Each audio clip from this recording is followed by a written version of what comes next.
Today I'm here to record the video about the build order of the fast castle in 2 nights.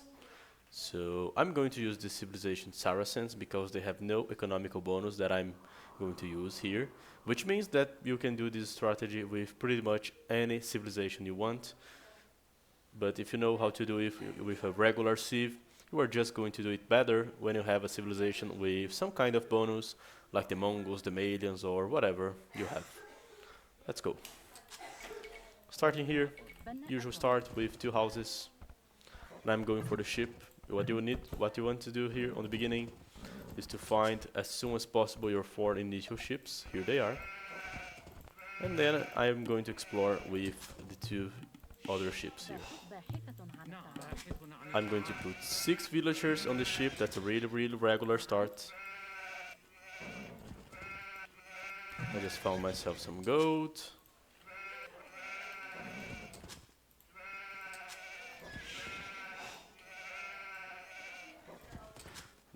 This strategy is not so common in the 1v1 because your enemy might rush you or attack before you can reach the Castle Age, but it's still possible to do if you want to use it.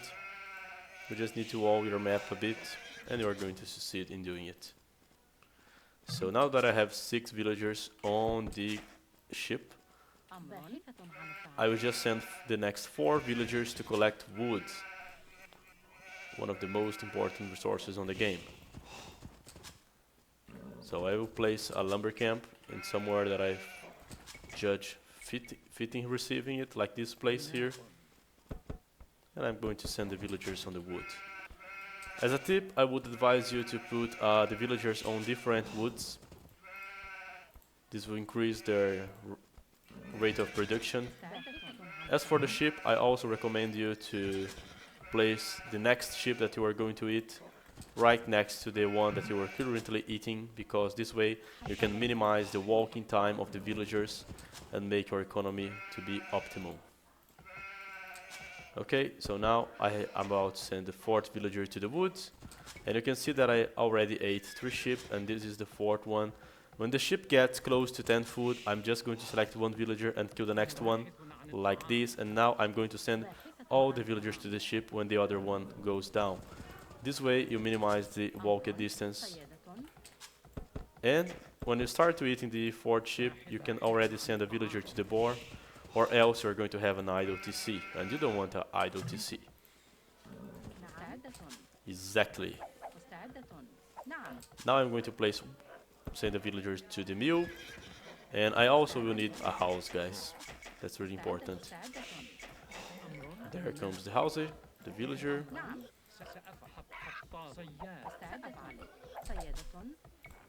Always try to kill the boar in the middle of the town center if you can. It's not always possible. I myself commit that mistake a lot. But if you can, try to kill the boar like this. Now I already have 8 villagers eating the boar, 4 villagers here on the wood, and I'm going to send at least 6 more villagers to collect the berries on the mill.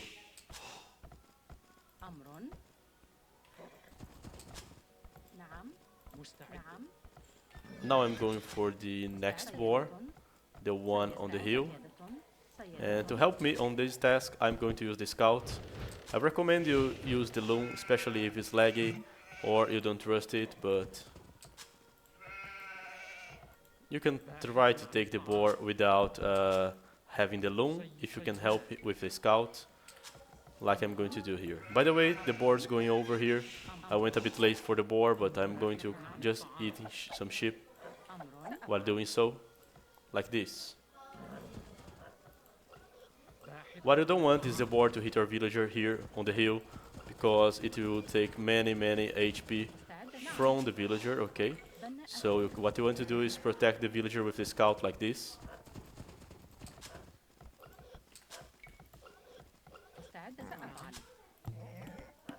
The order that you eat the food, the sheep and the boar does not matter, but if you can try to eat first the sheep and later the boar, it will be a bit better for your economy. Second boar killed, another house, and right now, guys, I have 14 villagers eating food. 8 on the boar, 6 on the berries, and I'm going back to the wood. I'm going to place a 50 villager here on the wood, and I'm going to make 5 more villagers and a second lumber camp. You can do this in a different wood if you want, or together. If I could advise you, I would say that you should do different woods if you have this possibility, because if enemy rushes your wood, there's no problem, you can just stick to the other and your wood production will not stop. What I'm doing here, eating boars and eating berries, if you had a third boar, for example, in a map like Yucatan, or if you were having to eat deers like in the Scandinavia map, there would be no problem. The important thing here is that you were keeping yourself eating food, okay? So if you don't have one food source, try to go for the other. If you don't find your sheep, try to add in more farms. Try to replace the food, but try to always keep on the food. The important thing is the resource that you are collecting. The source is only secondary. It doesn't matter for the basic levels, okay? So right now I have 5 villagers on the first lumber camp. I'm about to have 5 villagers eating on the second lumber camp, as you can see. And now I'm going to send 3 villagers to the gold, okay? 3 villagers to the gold. The villagers that are on my TC eating the food, if I had deers, for example, and I could lure, I could send deers here. But that's not what I'm going to do. That's supposed to be a basic build order. So what I'm going to do here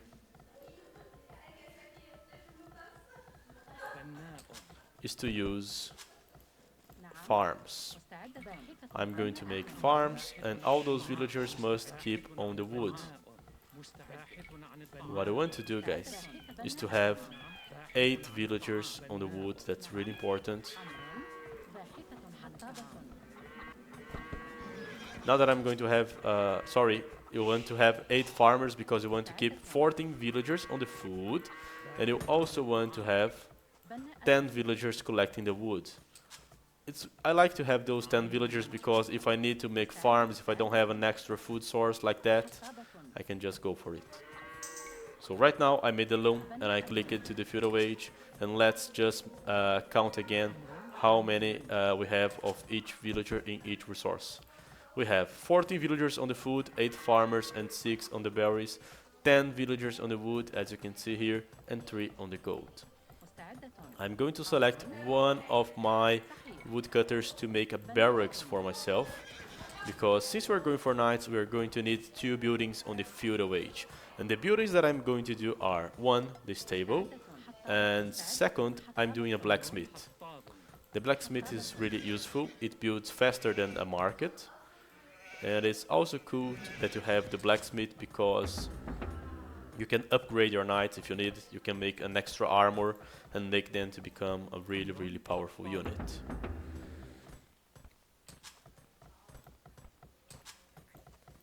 You can see that my food has grown a lot. I have almost 700 food because I'm eating the berries and I'm also eating the food. I'm about to have 200 gold because of those 3 villagers, so I'm going to have, guys, the resources that I need to go for the Castle Age. As soon as I hit the feudal, I'm going to select 3 villagers here to make the buildings for me. It's good that you already have the buildings in the position where you want to make the buildings. Like this. Stable, blacksmith, 2 villagers. Stable, being built with 2 villagers, blacksmith with 1.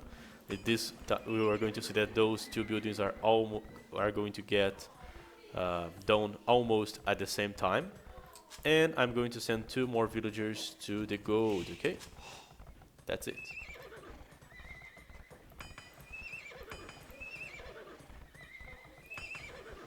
Okay, it's done.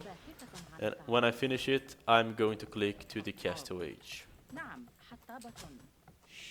I'm going to the Castle Age. I can already make a 2nd stable. I can make the double bit X. As soon as I have the resources, I'm going also to do the horse collar upgrade. That will allow my farms to have an extra food. 1 more house, of course. I can do here after I do the stables for the knights.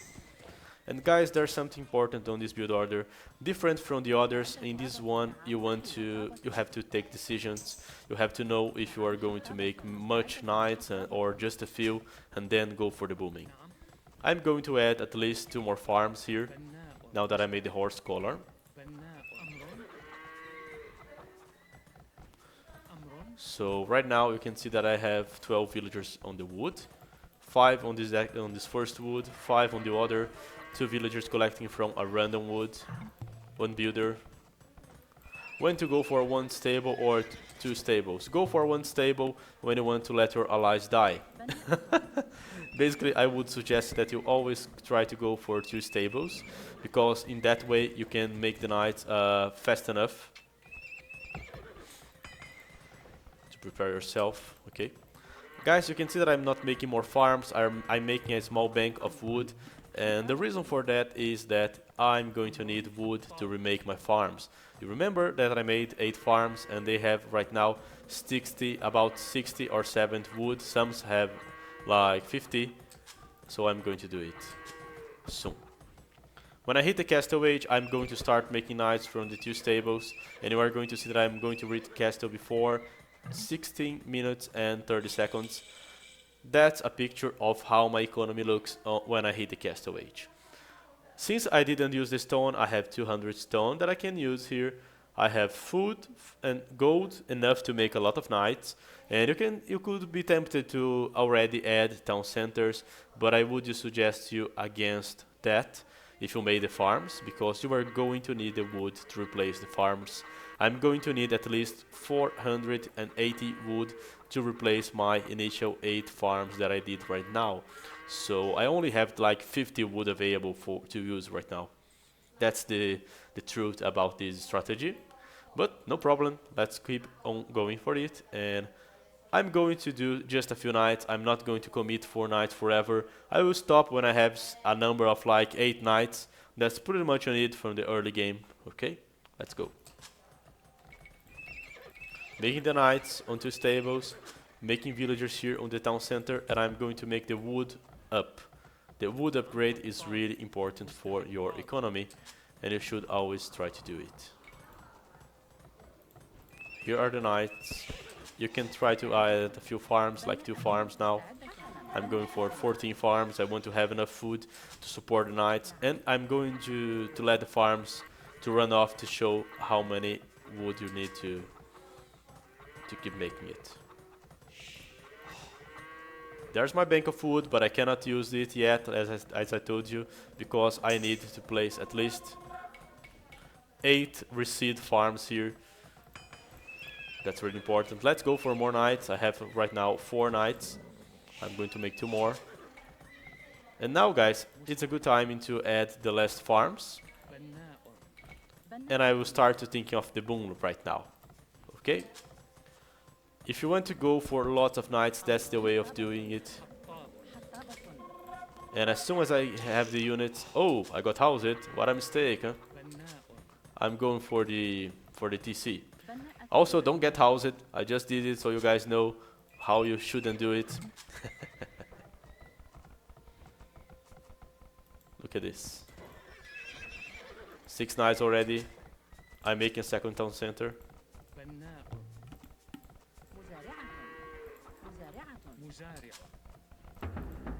I'm going for 8 knights.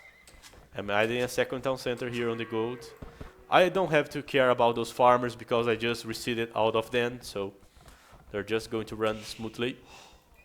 And after I made the first 8 knights, I'm going to stop a bit of making knights to focus on the booming, guys.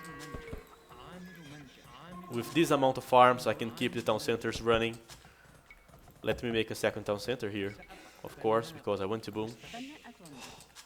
If you want, you can replace your lumber camps to make your economy more profitable. And I have 8 knights that, if it was in a real game situation, I could be using to kill enemies, skirmishers, archers, other knights or anything, because they are really a strong unit. They have 100 HP, 10 attack, +2/+2 armor.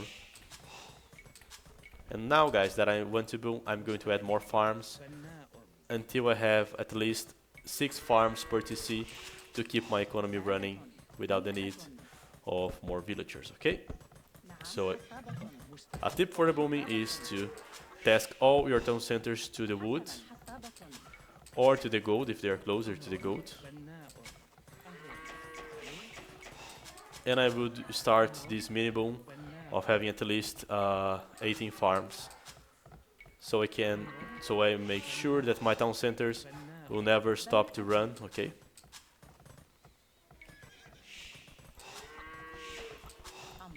Someone asked, when should you do the upgrades for the knights? Well, that's kind of a simple question. When you need them. The knight, when you have to face Feudal Age units, they don't need many upgrades because they are already an astonishing force that I just told you. But when you have to fight against crossbowmen, when you have to fight against strong units, you are going to need it. Right now I'm just adding farms. The idea of the booming is never banking wood.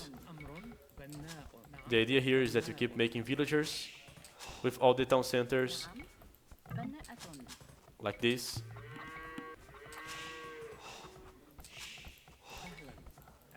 And you are never banking wood. You can see that my wood is never getting banked. So I'm just doing a big boom. Not banking any wood. And as soon as I can, guys, because I probably passed the mark of 50 villagers, I'm going to do the wheelbarrow on the town center here. Right now my town centers are going to be really crazy. My villagers are going to be really strong. And I can start making the upgrades for the knights. And there goes my suggestion of what should be the upgrade list for you. The most important upgrade, in my opinion, +1 defense. You are going to be able to fight against arrows and help your allies against massed archers, big numbers of archers. If you ever need to fight and you don't want to commit with the booming, which I would not advise you to do, a good upgrade to start with is this one that I just did. Next one, the Bloodlines. The Bloodlines are awesome because they are going to grant your knights extra HP that they are going to need when fighting. A good civilization for cavalry has to have the Bloodlines, okay? And of course we are planning to go for mass knights here, so I'm going to add more stables. You want to have at least 4 stables here, and the +2, which is really important. I was not heavy on the gold. I was having a maximum number of 6 villagers, but now I'm going to need a lot more, so I'm going for the gold upgrade here, the gold mining upgrade. And I'm going to send 2 town centers, creating villagers for the gold. The other one just remaking farms for me, like that. 1 villager now will never stop to make houses, and I will just keep making knights now. I can restart my knight production. Of course, this is a perfect scenario, but if you need, you can always start to produce the knights sooner, skipping a bit of your booming. But in this way that I'm just showing, you are going to be really stronger than the enemy regarding the economy. So from now on, I will just keep pumping villagers, pumping knights, and I'm going to have a big number of knights. Never stopping with the houses. If you need, at some point, task 2 villagers to make houses. Right now I'm about to pass the 80 villager mark, so one thing that I'm going to do here is to make the next upgrade for the economy. The handcart. After the handcart, your economy is going to fly, man. That's all the economy that you need to go for the Imperial Age, for example. Here are the knights that I'm not stopping to make. The villagers. I'm sending villagers to the gold. You remember the farms that we just reseeded? In a few seconds for now we are going to remake all of them, so a good call is to make the heavy plow. make the forging so you can have a lot of knights. And of course, keep making the knights. Now, there's a decision that you must make. Do you want to go for the Imperial Age, or do you want to keep on the Castle Age, making more and more knights forever? And if the answer is that you want to keep on the Castle Age, for example, you have the Huns or you have the Franks, and you are raiding lots of guys, you are making a good use of your knights, then what you have to do right now is to add more stables and never go to Imperial Age. But if you want to go for the Imperial Age, for example, if you have the Saracens like I have right now, and you want to go for the Mamelukes, then what you should do is to add 2 buildings, the university and the monastery, or the university and, I don't know, the siege workshop, so we can just click up. You can use the husbandry for your cavalry to be faster, and it's really situational, but usually this extra speed is helpful when you are running off camels, when you are running from camels, okay? Or when you are trying to catch units like the Arrombai or the Conquistadors. This extra boost on the speed is important. Let me make one more upgrade here. And I'm just going to click to go to the Imperial Age as soon as I can. So guys, this is basically how you make the fast castle with 2 stables. I did a fast switch to the booming, but if I wanted, I could skip my booming, keep just making the upgrades until I had the +2 knights, if that was a case, but it was not, honestly. You can see the amount of villagers that I have here, and I'm going to click up right now.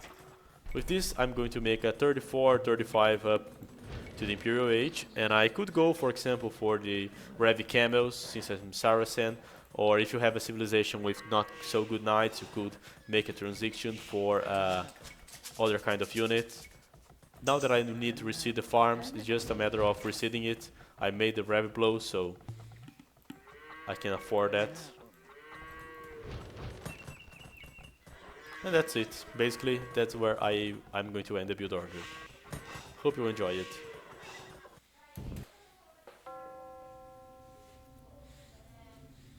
A small overview here is that on the economy, on the technology, you want to go for a feudal time of like 12 minutes or 12 and 40, like this one. And you are going to hit castle with 16 minutes and 20 seconds, or 16 and 30. About 6.5 minutes, that's when you are going to hit on the castle age. And that's really impressive, because when you hit like the 20-minute mark, we're going to have a treatises running, an army of knights that will be really useful. And that's how it goes. Hope you enjoy it.